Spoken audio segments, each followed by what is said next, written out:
Now, a lot of people say that Batman v Superman, it departed from the comics in many ways. And that is so far from the truth, it's not funny. What we're going to show you, first of all, is the heavy influence of the Dark Knight Returns graphic novel by Frank Miller on Batman v Superman. There's a lot of things not only common and paying tribute to the Dark Knight Returns, but also even the ideologies from the Dark Knight Returns are literally ripped from its pages and brought to life in Batman v Superman. So we're going to start off with the Dark Knight Returns. There are a number of other comics that Batman v Superman has been influenced by and have influenced the film, but we're going to start with the Dark Knight Returns because it really has a prominent role in this film. So first things, the cover of the Dark Knight Returns, which is this cover here, you can see the Dark Knight, how he looks and everything, is absolutely paid tribute to in Batman v Superman, where Batman strikes a pose against a building as he's escaping Doomsday in tribute to the Dark Knight Returns. You even see the lightning bolt. But it's not just a pictorial tribute, and I want you to see that the content also of the Dark Knight Returns is echoed in Batman v Superman. So we'll get into that. Frank Miller's The Dark Knight Returns. We see that Batman has a dream. Here you're saying faster than a rabbit. And here is young Batman chasing down a rabbit. His father tells him don't chase it, and he falls down a hole. See him falling down the hole there, and he hits the bottom of the hole, and bats come out at him.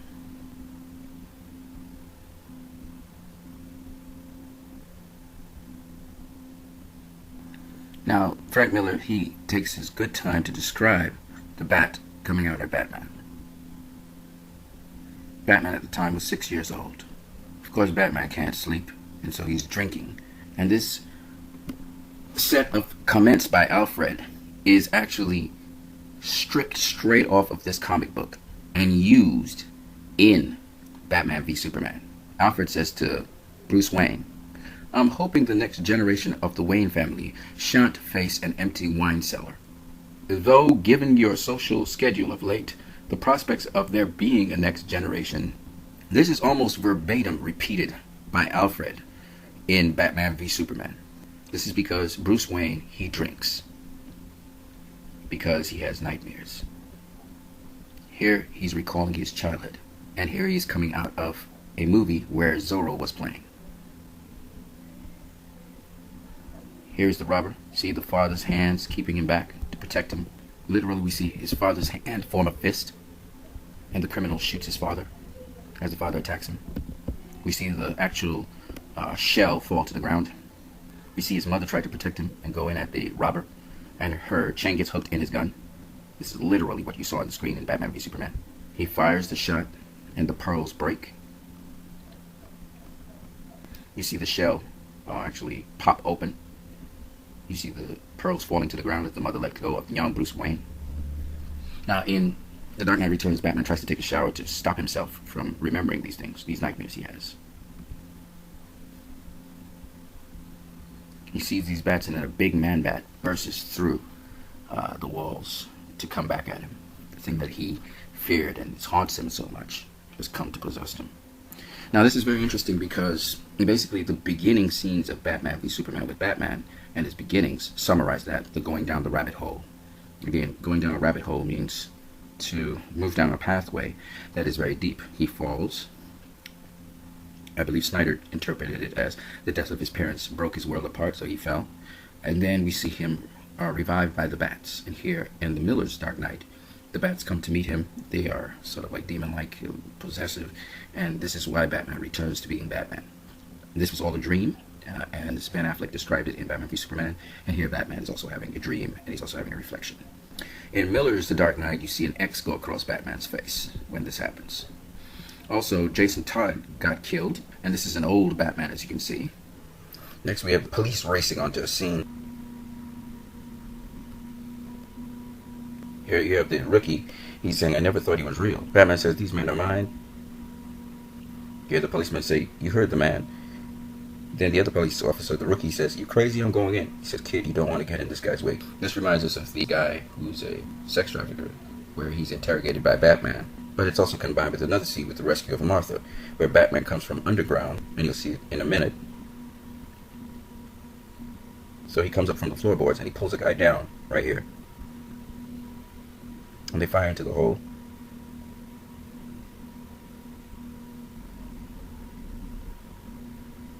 and he kicks this criminal, beats him, and then he starts to ask him questions. He broke the guy's leg. The guy is terrified. And the policeman, he's ready to shoot Batman. The rookie cop, that is. The other cop says, "Don't try it, kid. He's being patient with you as it is. Nice to have you back, Bats." Now, this didn't exactly happen in the trafficking scene, but it's pretty much the scenario that's pulled from The Dark Knight Returns. Okay, the rookie cop shooting at Batman. Batman goes through the ceiling after he's really interrogated a guy and brutalized him and burned him, branded him. Here you have, in The Dark Knight, Bruce Wayne, a.k.a. Batman, after being badly injured. He says, "Easy, Alfred, easy." And Alfred answers, "If it's suicide you're after, Master Bruce, I have a recipe for an old family potion. It's slow in working and quite painful. You'd like it." Alfred in The Dark Knight Returns is quite sassy, and he has a great sense of irony. And that's the same Alfred we see in Batman v Superman. Alfred is old, but so is Bruce Wayne. Wayne Infirmary. "Yes, sir. Just a moment, sir." "It's Gordon, sir. Shall I say you're incapacitated?" "Hello, Commissioner." "No, I'm just fine." And you hear Alfred say, So, it's just one of those funny things. Here's Alfred say, "Sir, there's a precedent for wheelchair detectives." "Shut up, Alfred." So Alfred had that sense of humor. Now here, one of the criminal, or at least grimy guys, he's attacked by Batman. He says, "I got rights." To which Batman smashes a piece of glass into a major artery in this man's arm. He says, "You've got rights, lots of rights. Sometimes I count them just to make myself feel crazy. But right now, you've got a piece of glass shoved into a major artery in your arm. Right now, you're bleeding to death. Right now, I'm the only one in the world who can get you to a hospital in time." That's how bloody Batman was.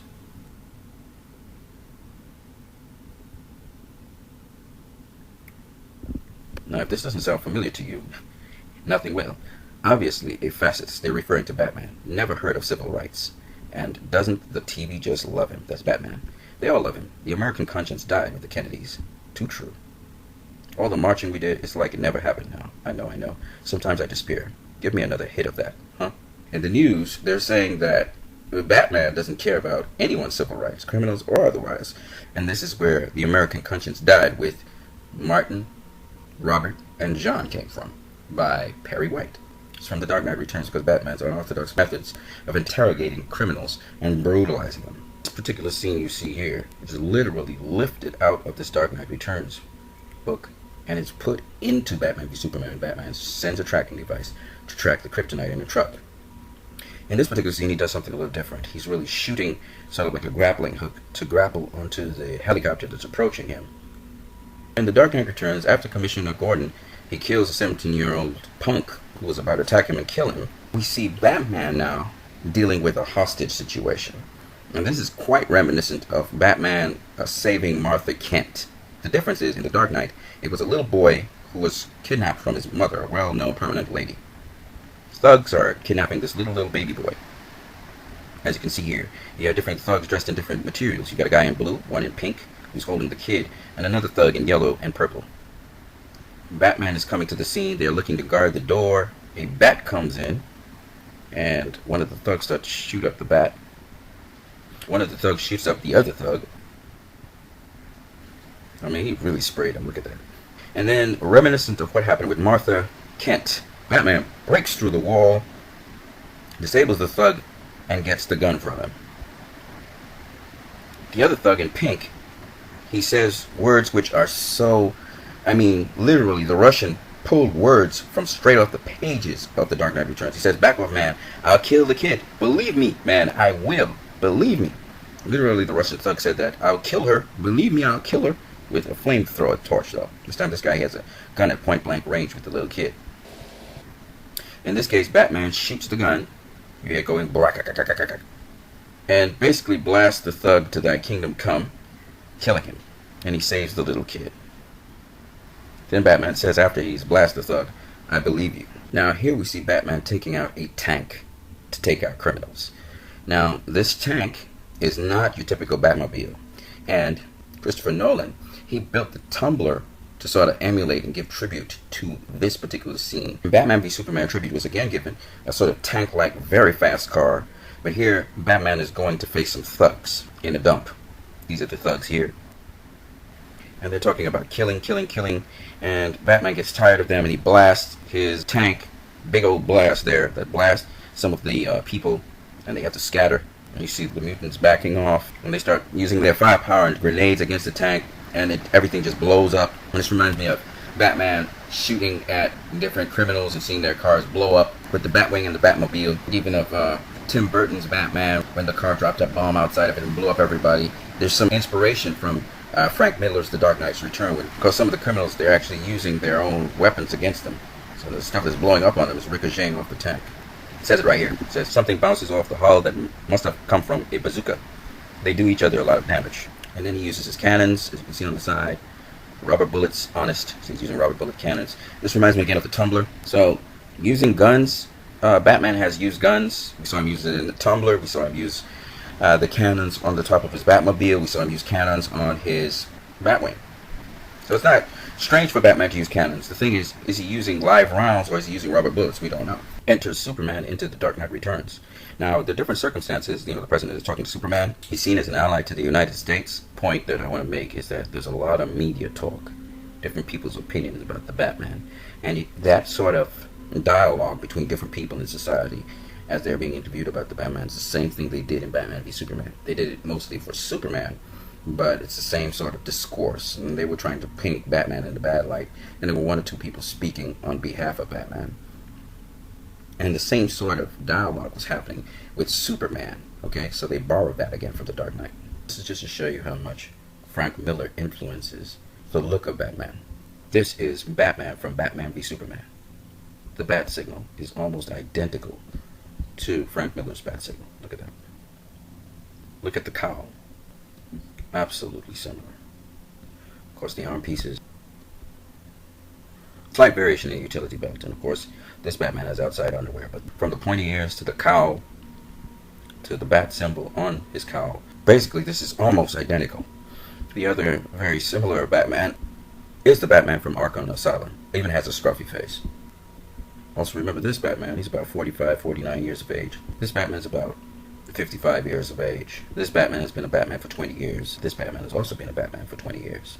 In The Dark Knight Returns, we also have Clark Kent speaking to Bruce Wayne.